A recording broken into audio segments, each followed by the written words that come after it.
Greetings. This audiobook, authored and narrated by Kingsley, is a treasure trove of stories and insights. Whispers in the Orchards, Secrets of a Forgotten War. Chapter 1. The moon hung, half full and high, in an almost cloudless sky. Other than the soft pale blue of its light, the night was very dark, streetlights extinguished due to the blackouts. Robin Wicks didn't worry about the darkness. He knew these roads like the back of his hand and made his way steadily along the verge. He kept close to the hedge, not wanting to be spotted by any of the guards, determined in the mission he'd been planning for a while now. Well, a couple of weeks at least. The lane was boxed in with ash trees, and just behind those to his left was the River Thurn.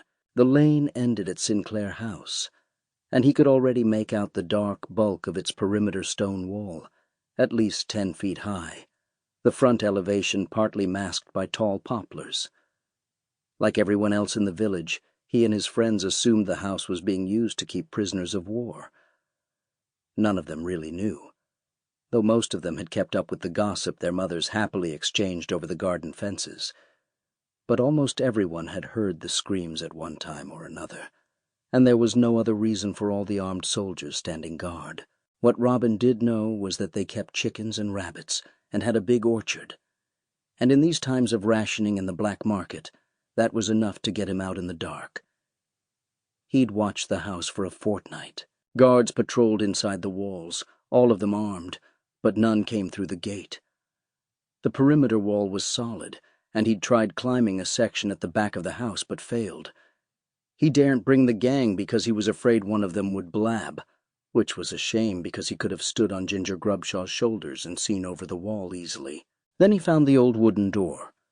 Apparently forgotten, it was obscured by the trunk of a tree, ivy growing from it and linking to the wall, but a resourceful schoolboy, with time on his hands, could easily burrow through.